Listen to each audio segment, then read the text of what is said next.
997. Aquí está nuestro amigo Edwin Rivera Manso. Lleva tu vida a otro nivel. Buenos días, tempranito hoy, ¿verdad? Ya a las 6 de la mañana con cada uno. Qué bueno saludarles y estar aquí en Ruta temprano por la mañana. Y hoy, Juan Moraima y Fernán, quisiera como dedicar este espacio, ¿verdad? Nosotros he llamado esta reflexión el amor, la marca distintiva o la verdadera marca. Y es, pero nosotros estamos en una celebración con relación pues al amor y la amistad. Y yo soy de aquellas personas, ¿verdad?, que debemos analizar bien qué celebramos, ¿verdad? No necesariamente porque algo sea popular o cultural quiere decir que tiene que invadir el calendario litúrgico de la iglesia, ¿no? Así que hoy muchas veces la celebración del amor está como más por vender cosas, los chocolates, la fiesta, pero estaba pensando que el amor realmente es, si hay alguien que puede hablar del amor, es el pueblo cristiano y es la iglesia del Señor, porque el amor es un tema quizá fundamental para entender el texto bíblico. Cuando uno mira la Biblia y piensa en el tema del amor, uno ve desde las primeras páginas de la Biblia, o sea que Dios no tiene necesidad de nada. Sin embargo, ese ser amoroso de alguna manera le lleva a manifestar esta creación. Entonces, cuando uno empieza a mirar la Biblia, podría pensar en una carta de amor desde muchas maneras.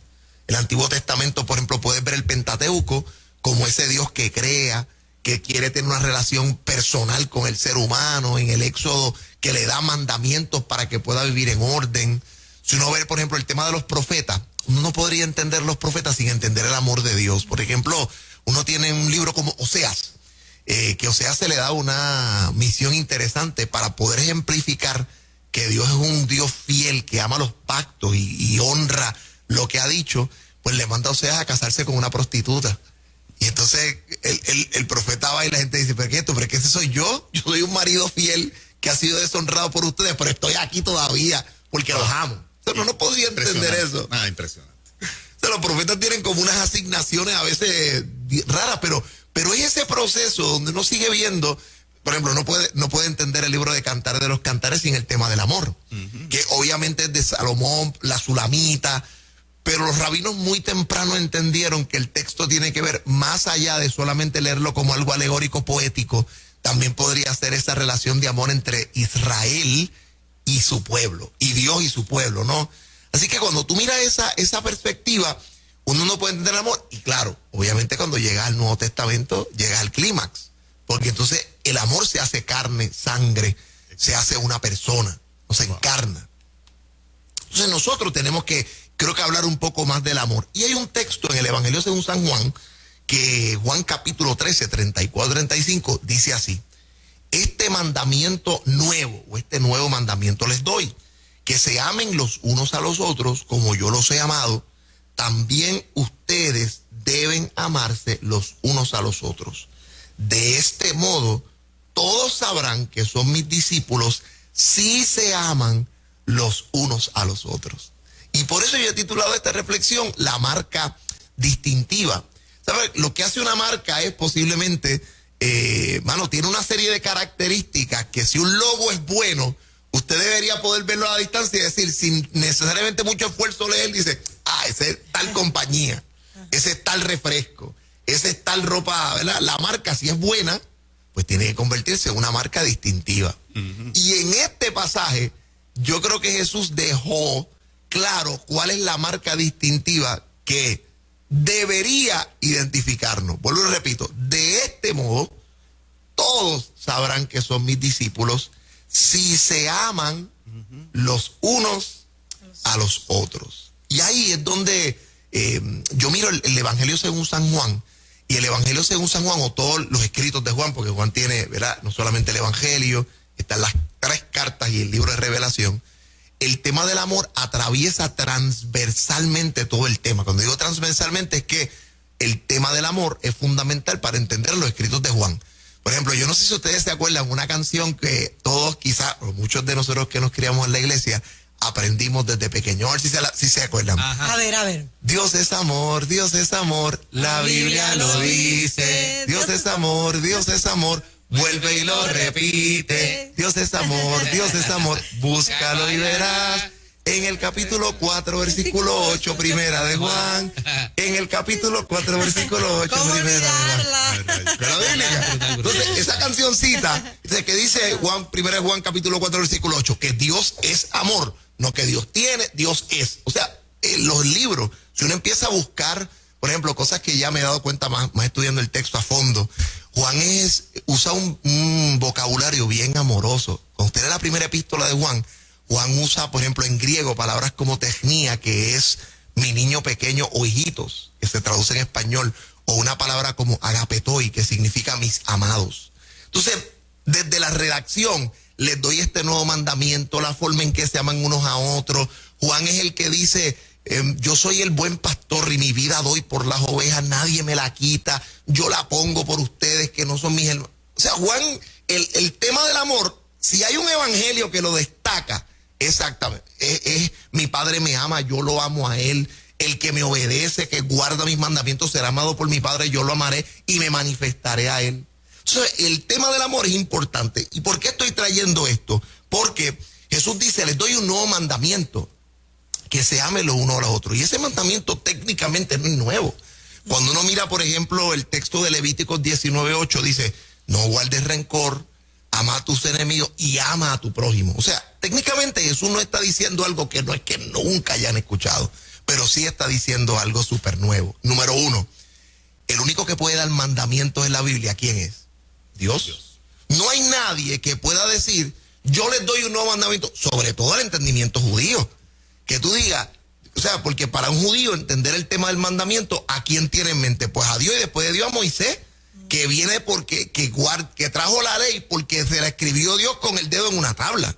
Así que cuando Jesús dice les doy un mandamiento, no dice, pero ¿quién eres tú para dar el mandamiento? Pues yo soy Dios, tú sabes. Y Jesús dice, yo les doy este mandamiento nuevo. ¿En qué consiste la novedad? En que Jesús ya no lo está predicando desde el compromiso legal que el cumplimiento de la ley obliga. Tú sabes, no es una cosa kosher, no es lo que se puede comer, no te puedes comer, no es lo que el mandamiento estrictamente legal nos exhorta a hacer, sino a que Dios lo da desde la perspectiva ahora de una vivencia. Yo les doy este nuevo mandamiento y yo me voy a poner como normativa. Ya no es porque la ley lo dice, ahora es porque yo, que tengo toda la autoridad, les digo que se amen. Entonces, en ese sentido, ya no es un cumplimiento legal, ahora es una marca, una vivencia, un modo de vivir. Y Jesús se coloca como la medida, yo diría, de este nuevo y grande amor. Jesús le dice, yo les doy este nuevo mandamiento, que se amen los unos a los otros, pero ¿cómo lo hace? ¿Cómo se hace eso? Como yo los he amado. Ahí está lo nuevo.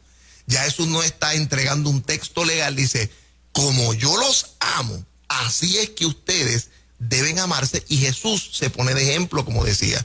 Es el Evangelio de Juan el que dice, es que el que ama pone la vida por sus hermanos o por sus amigos. No hay mayor amor que este, que uno dé su vida por... Y Jesús dice, no es que nadie me la quita, es que yo la pongo. Y esa medida tal vez es la que el mundo está esperando que la iglesia se manifieste.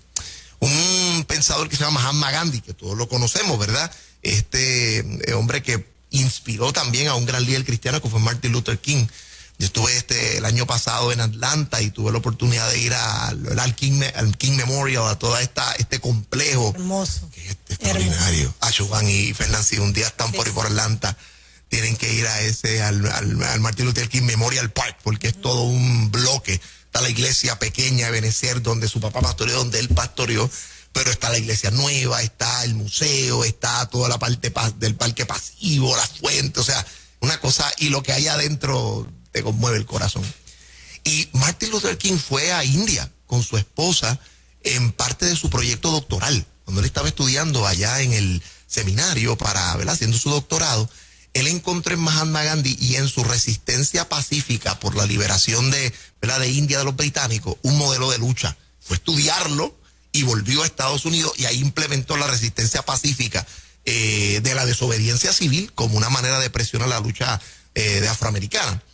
Y Gandhi tiene un aforismo que es bien famoso porque dice, a mí me gusta su Cristo, lo que no me gustan son estos cristianos, porque de alguna manera ustedes no se parecen a él. Entonces eso es como... Ouch. Y es doloroso, ¿verdad? Porque de alguna manera, tú sabes, el asunto es que el amor para nosotros no debería ser una situación solamente legal o algo que decimos que hacemos, sino algo que debería ser lo que nosotros vivimos en cada comunidad cristiana. Que el amor sea la marca distintiva, porque Jesús dice, esa es la medida. ¿Cuál es la medida? Como yo lo he hecho. ¿Y cómo lo hace Jesús? Dar la vida por la gente. Y yo creo que el mundo está esperando como que eso. Muchas veces cuando uno empieza a buscar a YouTube o empieza a buscar, por ejemplo, en Google, y a veces uno pone cristianos y cuando pones ahí muchas veces cristianos hipócritas, cristianos ladrones, cristianos, o sea, lo que el Google te da para hablar del cristianismo, pues muchas veces es como un ejemplo tan negativo y uno se sorprende porque tú dices, si la iglesia tiene el rol, el modelo, la persona, debería hacer en nuestra comunidad que ese proceso de que el amor se convierta en una marca distintiva. Miren, Jesús dice, en esto conocerán todos que ustedes son mis discípulos. No en lo mucho que predican, no en todo lo que saben, sino en la forma en que se aman los unos al otro, o si tuvieren amor, así lo dice la Reina Valera, unos a otros. Así que, ¿qué nos distingue hoy como cristianos? Esa es la pregunta. ¿Qué nos distingue? La gente puede realmente sentir el amor, aun cuando estemos en polos opuestos, aun cuando estemos en lugares distintos de la cancha, aun cuando estemos en dos cosmovisiones, como muchas veces pasa. Hay asuntos sociales que exigen que uno tome postura y definición, pero tiene que notarse más el amor que el señalamiento. Así es. Más el amor que el odio. Que seamos conocidos por ello. Sencillamente que el mundo vea cómo nos amamos y por eso crea en nosotros. Esta semana a mí me llegó algo, y quizás con esto yo quiero ir finalizando. Me llegó algo que me marcó y fue un escrito de Milton Picón. Sí. Y él lo iba a mencionar. Ah, lo viste. ¡Wow! Espectacular. Este escrito, él decía, lo que aprendí de un activista. Entonces, él presenta como una columna de opinión del caso, ¿verdad? De esta, ¿verdad? Transexual que se llama Cristina, su nombre, ¿verdad? El que usaba, es un apellido como americano, Hayworth. Entonces, pues, Cristina fue un activista trans, hombre que se vestía de mujer desde muy temprano, se convirtió en periodista y fue un representante, pues, como muy férreo de la comunidad LGBT, pero en un momento dado ya envejecimiento, un proceso de salud, pues se encontró solo, en el sentido de que no tenía, ¿verdad?, como que el respaldo de la comunidad. Y fue, señoras y señores, Milton Picón y gente como Jorge Rashki, que lo recibieron, que lo apoyaron, que lo levantaron, que encontró ayuda, parece que para el cuido. Y entonces nos presenta la foto desde en la columna, desde verlo como vestido de mujer y toda la cosa, ¿verdad?, de armas tomadas. Y estas expresiones posteriormente de compartir con Rashki, con Milton y con otra parte. Entonces, lo que yo pensaba era que definitivamente en momentos dados la controversia se tiene que haber puesto bien álgida. Sí. y es interesante, Edwin, ese detalle, porque acabas de narrar el clímax de la relación. La relación comienza años antes, en pleno apogeo de la defensa de Cristina, de los derechos, y comenzaron a tener conversaciones de por qué tenían las diferencias que tenían.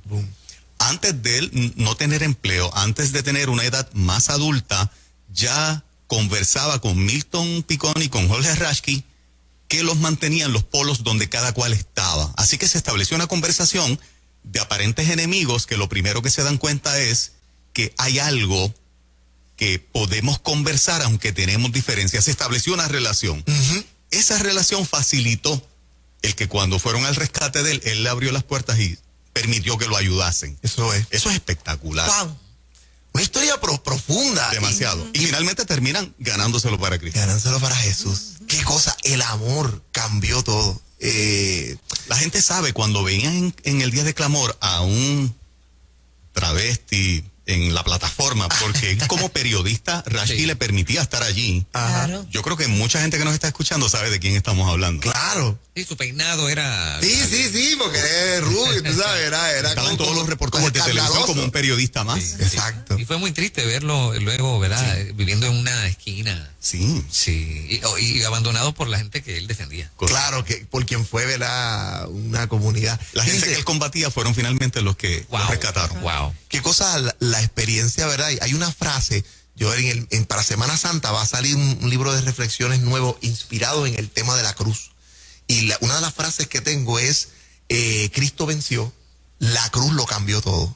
Esa es una frase que me marca del libro, porque realmente los cristianos pudieron hacer y convertir un instrumento de tortura, porque la cruz era eso, literalmente fue un instrumento perfeccionado por los romanos para poder torturar y destruir a la gente. Punto, destruirlos como ¿verdad? A hacerlos trizas interiormente, un proceso de tortura, ignominia vergonzosa. Ya en menos de 2 siglos, la cruz se había convertido en un signo de amor y de esperanza. Lo más doloroso de ese dolor surge la esperanza del cristianismo. Y tal vez hoy yo quisiera, ¿verdad?, que en todo este proceso donde estamos celebrando el amor y la amistad, pensemos en el amor como la marca distintiva que nos debe distinguir, que nos debe, porque Jesús dijo que en esto sabrán que son nuestros discípulos, la forma en que se amen los unos a los otros, que la gente pueda, aun aquellos que no nos quieren bien, puedan ver la distinción de que nosotros somos un pueblo que ama. Y eso nos acerca a la gente, y eso sobre todas las cosas nos acerca a Dios. Así que la gente ama extraordinariamente, son gente de otro nivel y gente que guarda esa marca distintiva. Excelente. Lleva tu vida A otro nivel. Qué El amor refrescante. sea la marca, ¿verdad?